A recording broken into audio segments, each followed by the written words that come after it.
Vicky Gotti show. Yes, and we're with Tyshawn Malone still. So we're gonna have Eric Malone, the father, come out and join us. You know, it's been a lot of going on with Eric, the father of the house. Miss Snow White, they was reading fiercely. I want to find out what's going on with the whole scandal. The whole scandal with Eric and Trey from Virginia. It's been a lot with that. Jordan finding out, busting in the house. I mean, it's just a lot going on with Eric. It really was, and everybody wants to know. So can the father of the House of Milan come out here, please? He came on last year. He definitely did. Hi, Eric. Hey, what's up? What's going This on? is like my mentor for many years. Exactly. What's up? Hi, Eric. So Eric is hanging out. And you came on the show last year, Eric, with Foxy. Sure did. Shout out to Foxy. Now, Eric, first of all, let's start off by saying, what's going on with the House of Milan, and how do you feel about what's going on? Well, and from my eyes, my perspective, the House of Milan is still going strong. Mm-hmm. We've had a couple of situations going on. There's been radio shows in regards to what's been taking place. And, I mean, at first, on my end, I was basically quiet about the situation and just trying to let things, I believe that time will heal certain situations. Right. And apparently in this situation, that wasn't the case. So there's some Facebook groups, the Underground, and there's been a whole bunch of speculations on what was basically taking place in the house. Of course, a lot of those things were not true. Mm-hmm. A lot of posts basically blamed me for the members leaving. Mm-hmm. Prior to them finding out how many people left, there were speculations that it was the entire Spanish side of the House of Milan. Mm-hmm. But speaking of that, Eric, I want to ask you, because they keep on, I heard on a radio show too, they said, is it true that there is like different, like in Spanish, the Spanish Milan have their own chat room, the blacks have their own, is that true in that Milan? I don't know if the Hispanic people have their own chat room. I really don't believe that. Mm-hmm. Why do they say that? I don't know why that's being said, but we recently had, over the summer, conducted a history lesson on the House of Milan, and we talked about the founder members, Eric, Terry, Roger, and so on and so forth. We talked about that particular time in ballroom where the Hispanic ballroom participants were basically being shaded. And the House of Milan basically being one of the premier houses to kind of combat that whole thing, teaming up with extravaganzas and exposing that, you know, there's talent. Talent exists in ballroom, period, no matter what your race, your nationality, and so on and so forth. And basically, in my learning that, you know what I'm saying, I developed my own particular passion for this house, what we stand for, and so on and so forth. So I would have to think that having a separate chat room is false. So that's not true. That's not true. And when they was talking about on the radio show that something got linked, the chat, something got linked, how did Kelly get into y'all Milan group? Like, how did that happen? I personally don't know how that happened. And it just shows that the House of Milan is relevant and that people really want to basically take information from our room and post it. But one thing I love about our house is that we're to the point where we keep it 100. So if you've seen as you post, it was basically us being completely honest. Right. And this situation really escalated to be something that is not, and it started to involve different players when it really involved just 2 players, myself and Josella. Yes. Now, speaking of that thing, everybody want to know, why did they dash? What was the breaking point? Well, the rumors that were circulating that was going around was because she felt like she should have been father of the house. Okay. She was there longer than you. I think that's about it. Like, well, that was it, I think. That and she, I won't say she, but Josella also felt that he didn't have a voice. And my whole thing is, like, I personally don't really want to get into details. I kind of like stay clear of all of the situation because I have a job to do. And that's just sidetrack. I just think that drama is a waste of time. And I'm not going to take my eyes off what I've been doing for this past almost 2 years as a leader of this house. But what I would say is that this entire year alone, with me basically being the father of the House of Milan, we've had what you see people stealing posters from. We've developed this Facebook page where we can communicate dynasty to dynasty. We've also basically started giving back to the community. We did the AIDS Walk. And not only did the House of Milan lead the AIDS Walk, but we got other members from other houses to join. We had some Balenciagas out there, we had some icons, and it was actually their first time walking the AIDS Walk. We supported the Somwa, which is for mothers with HIV and AIDS. And we said mothers on a cruise. HIV infected mothers on a cruise.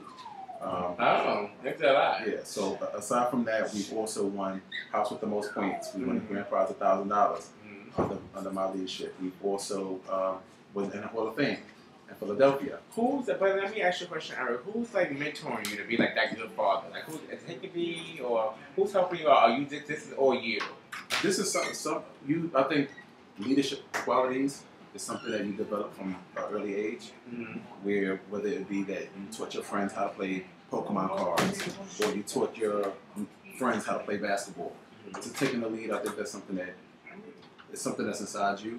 But I've also basically worked with Tony. I worked with Hickey. So it was a grooming process, even when I didn't know that they were grooming me for this particular role. And like you said earlier, Yes Osella was in the House of Milan prior to me basically getting in the House of Milan. But I personally don't think that longevity will ever. Longevity is just not one of those a factor and capability to be a leader. You could be around for 20 years at a particular company, but that don't mean that you're going to be the CEO of that company. Right. You're going to lead that company. You just experience, your seasons, and basically things that you saw. What's your relationship now with Costello? This is Snow White Milan. Everybody, we talking about. We've spoke over the phone in regard to this whole entire situation, and I think that he didn't communicate to his friends honestly, and he basically said things, and I would say that in my opinion, it's out of jealousy, and so he jealous of you. I would say so, but I would actually say that if this is gonna just be 100. He jealous of him. I'm just gonna keep it 100. Like, we've been in this house, and I've seen, as your brother and as a member of this house, I've seen him under you. It's Eric, yes, and you took him to lunch, things like that. But aside from that, I just that's my opinion. I respect your opinion, but aside from that, it's just like when I became the father of New York, it was something that we basically were working towards together prior to the actual decision being made. And I tried to basically keep that in place because I felt like that's what Tony and Hickey would have wanted. Right. And one thing I realized that when you are a leader, it's not about you. It's about you working for the majority, which is the entire house. And he basically put himself first. And if you do that, we bump heads. He basically wanted to do things that I know for a fact the House of Milan would not agree with. And if you've been in the house 20 years prior to me getting there, if you're kind of trying to change the standard, I'm going to have something to say about it. And I kind of grown to love the House of Milan. So I'm going to, I challenged him, and of course he didn't like that. So this is the result. And I think that is unfortunate. We spoke over the phone. And I wouldn't say what I'm saying now if I haven't told him this very same thing over the phone, but I told him that you have to free yourself. Because if you harbor ill feelings, it's only going to destroy you, not me. As you can see, within 18 months of me being father, I've actually had some of my best moments in boardroom. Right. My best. Winning $1,000 in Atlanta, $2,000 in New York, coming to Philly and sending the entire line, going to Chicago my first time there, and sending the whole entire line for realness. Becoming New York's finest, winning that over Stephanie, over Leonie, so to basically do that, and this is basically my 2 years of being father, to me, shows me that I'm doing a great job. And you will want to feel those type of things from members in your own house, and it's sad that people from other houses commend me on, the job that I've been doing, and you can't get that same love from people that wear your last name, right? Because they can't see past their own. Well, I want to congratulate you on Kiana, right? Y'all won. Yes, I didn't say it publicly, but I think I told you. I think I gave you a shout out on my show. You did. But congratulations and again. I think that was her big, and she's been working about 15, 16 years, and that was her biggest night. Right. That was my biggest night, and it was magical. Yeah. Running over, Jihad, Fred Chanel, and different icons and different legends, and looking on the panel and just seeing their peers. Right. I've been working since 2003, so these people have been working before me. So when people say, it's all about who you know, it's also about how you bring it. Right. And I just think that night we came through, we did what we had to do. And that's it. So now everybody wants to know too. Now let's get to the juicy. Let's get to the juicy. Which way? Okay. And he was in. I heard Joy came and bust her, and she was in her panties. Okay. And it was just a big mess. So let's at the loft in Brooklyn. Right. What happened? I live in a duplex, actually. Oh, duplex, excuse me. But so what happened with Miss Thing from Virginia? One thing. It's funny. It's funny. Partial of what you're saying is true, but one thing about me, and despite what people say, is that I know where my heart is, and I communicated to Trey my situation ahead of time. Like we were getting. So were y'all dating? No, we weren't dating. Okay. And so you just smashed that, and that was that. All right. I'm not going to get into that, but I will say this: the term relationship for me as either we date, we get to know, and I get to know a lot of people, and I kind of you just weed people out. I might Derek, how can you do that? I want to know. You're a good role model, you are, because I look up to you. But how do you do that? And you was dating Jake Warren, and that's his father. Well, like, me and Jake, like that's so like you know. Let me stop. So this, that was that's a lot. all, Jake that's Warren, all speculation. You was speculations. You was dating Jake, or you was talking to Jake Warren, I believe. You talk. But did you talk to the son? Now let me say. That let me say something. We give a lot of times in ballroom, the ballroom culture, people give somebody that's 1 year older than them the title of mother and father. I think that's ridiculous. And I think that those titles, sometimes, and I actually had this conversation with my son the other day, within those titles, there's the term, or there's the title friend, within a father-son or mother-daughter relationship. And there's a respect thing that goes with that. Me and Juquan, we talked for a few days. We never did anything sexually. We never hugged. We never kissed. It was basically me trying to get an understanding of who he was as a person. And sometimes you realize that through questioning, because I'm the type of person that, in my process of getting to know somebody, HR is my background. So questioning is a part of something that we do. So in asking certain questions as far as, well, what will be the perfect picture for you right now? Or questions like, where do you see yourself? I look for certain responses, and I like to do those type of questions face to face to kind of read the person. I need to know that, I work very hard to get where I'm at, and I would like the person that I choose to be with to kind of compliment that. So, and knowing that he wasn't the type of person to compliment that, I moved on. And in the process, me and Trey actually were talking and getting to know each other as friends, and at that time, he was in a relationship. And it just so happens that when we both ended up being single at the same time, we reflected back on that time and we talked. But in that process of me getting to know who he was, I didn't think that he was the right person for me. And that those things happen. And as a man, I can say, you know what, those things happen. And I explained that to him. So it wasn't really a shocker. And people make the situation bigger than what it was. He knew who Jordan was because I told him.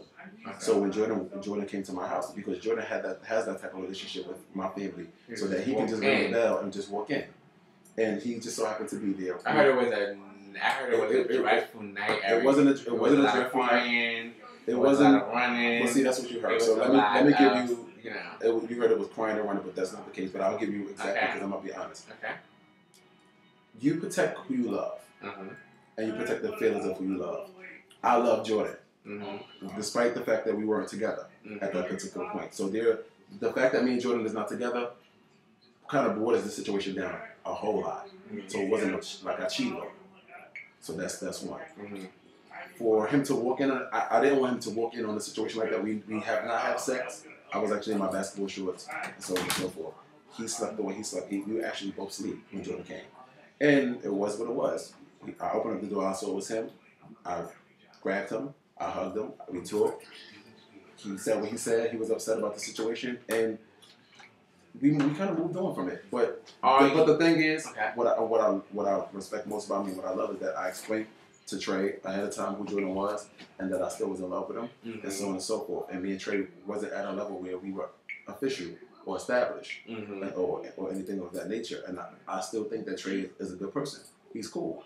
And so you're all friends? Yeah, we're friends. Okay. It wasn't a situation where we was having sex for it to complicate things. And I think that's where the complication would have basically taken place if we were having sex and you walked in on us doing something like that. So, but I had on my basketball shorts and things like that. So there was no smell of sex in the air. There was no condoms nowhere. My garbage cans there. There was none of those type of things, and I'm glad.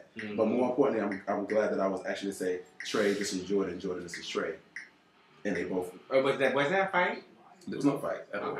I've been with Jordan for about 5 to 6 years. And you don't be with a person unless you groom that person or you teach that person the way to be.